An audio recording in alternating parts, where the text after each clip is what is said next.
Pemkot Mataram dan sejumlah kabupaten kota di Provinsi NTB memastikan bahwa libur panjang pergantian tahun 2020 ke 2021 berjalan dengan kondusif, khususnya dengan penjagaan ketat di pusat-pusat keramaian dan destinasi wisata yang dipadati masyarakat untuk menghindari penyebaran COVID-19.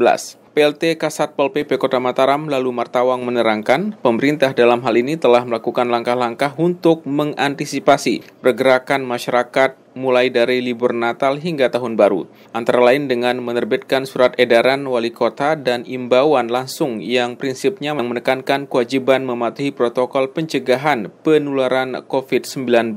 Upaya lain yang dilakukan Pemkot Mataram untuk membatasi mobilisasi masyarakat selama malam pergantian tahun adalah meniadakan perayaan yang biasanya dilakukan setiap 31 Desember malam. Untuk itu, sejak tanggal 30 Desember lalu, pihaknya bersama TNI Polri telah membuat posko terpadu di beberapa titik strategis di Kota Mataram. Posko tersebut ditujukan untuk memantau masuknya warga yang ingin merayakan malam pergantian tahun di Kota Mataram. Satpol PP Kota Mataram bersama dengan aparat berwajib juga menggelar razia penjual trompet, kembang api, dan pernak-pernik tahun baru lainnya. Terlebih saat malam pergantian tahun, apel gabungan yang dipimpin Dandim 1606 Lobar juga digelar di halaman pendopo Wali Kota Mataram sebagai persiapan patroli pembubaran potensi kerumunan. Sementara itu, sejumlah objek wisata di Kabupaten Lombok Utara atau KLU yang biasanya dipenuhi dengan wisatawan pada masa pandemi ini justru terlihat bersahaja. Tidak ada perayaan tahun baru yang menampilkan pesta kembang api seperti tahun-tahun sebelumnya.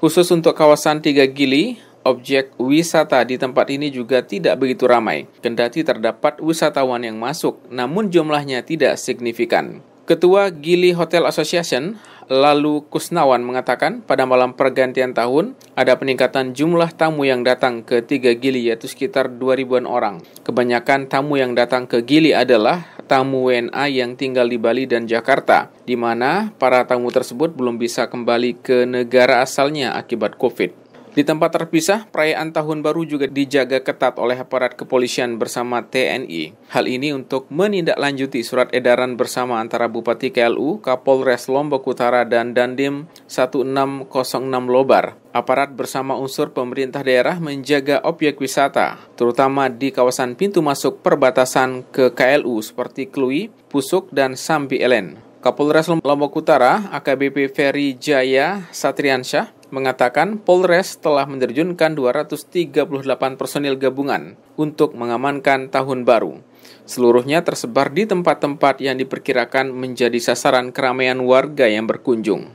Sama halnya di Lombok Tengah, perayaan pergantian tahun di kabupaten tersebut berlangsung aman dan kondusif. Upaya pengetatan akses masuk warga yang dilakukan oleh aparat Polres Lombok Tengah sehingga cukup berhasil menekan potensi munculnya gangguan keamanan. Sekaligus upaya ini untuk mencegah penyebaran COVID-19 di Lombok Tengah. Dalam kegiatan pengamanan kemarin, sejumlah pelaku kejahatan berhasil dibekuk selama operasi justisi berlangsung jelang dan setelah perayaan Tahun Baru. Kapolres Lombok Tengah KBP Esti Setyonugroho mengatakan pihaknya terus bekerja ekstra keras dalam mengamankan perayaan Tahun Baru kali ini. Namun berkat dukungan aparat TNI, unsur pemerintah daerah dan elemen terkait lainnya, pengamanan Tahun Baru berjalan dengan lancar.